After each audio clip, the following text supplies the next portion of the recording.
So now the next question is like, what is the fee of this Isha Hatha Yoga teacher training, and what are the eligibilities that a person needs to attend it?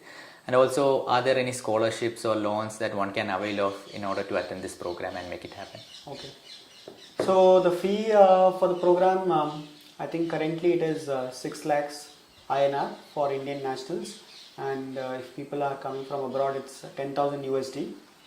So this program started in 2012, and in terms of eligibility criteria, I think you need to do at least the inner engineering program, and at least that was the eligibility criteria when I did the teachers training program in 2016. Maybe things have changed now and they may have added other programs as well. Maybe you have to do a couple of Hatha Yoga programs as well, like Surya Kriya or Yogasanas. So that maybe you can check on the website what is the latest eligibility criteria.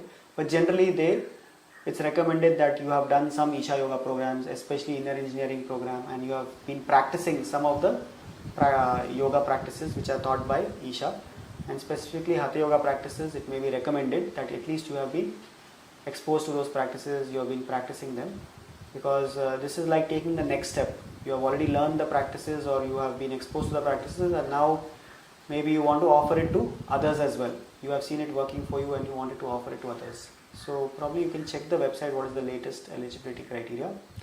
Regarding the loan, also another thing about eligibility criteria, you can also check if what is the age limit. So usually I think it's above 18 years.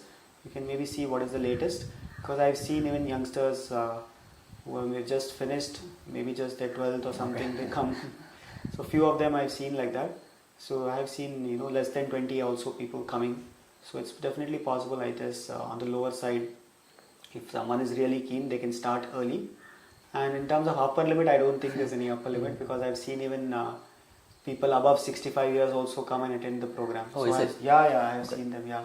So it's age is not a criteria, is not a limitation if one is really willing, and if one is willing to go through the rigors of the program, then I guess even upper age shouldn't be a limit. They should be able to meet the criteria in terms of expectations of the program, how you should be physically, and whether they'll be able to go through the schedule and meet all the program requirements.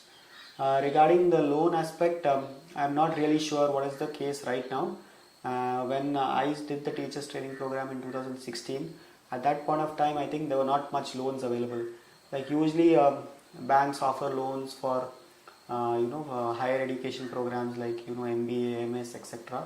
But this was relatively new at that point of time, and not many people had heard about it, because yoga as a career or yoga as an option is not that well established, especially in India. So it was not many options for loan were there, but now it might have changed.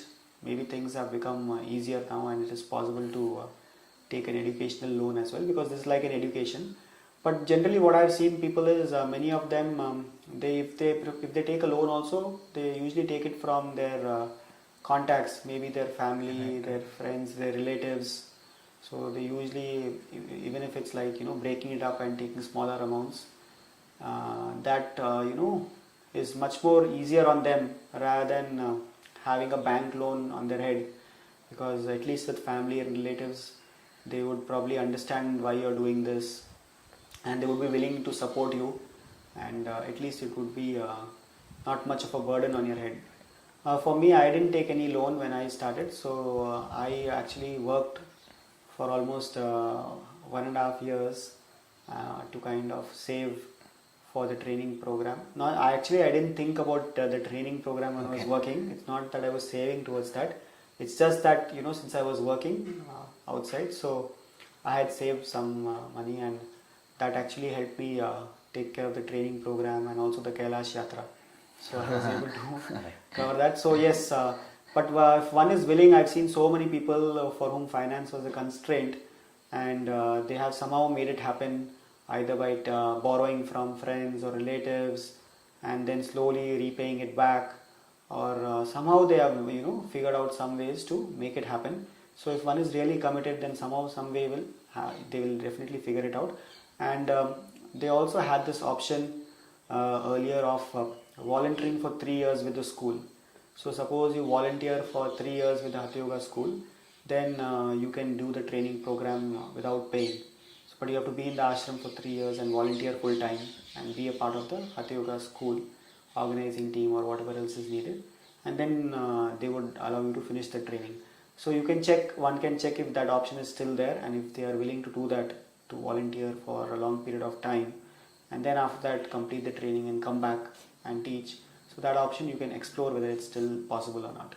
So these are some of the options, but yes, one needs to look at all the financial options, because it's something which, you know, it's definitely big amount of money for people to invest, and also time. 21 weeks you need to spend, so you need to take a decision keeping in mind how you will be able to arrange the finances, and also see that you arrange it in such a way that it doesn't put too much burden on you, so that even after the training program is over, you are able to pay it back in a relaxed manner, and it doesn't have a lot of pressure on you that you have to pay back immediately or something like that, because it may take time for you to kind of work it out and slowly establish yourself.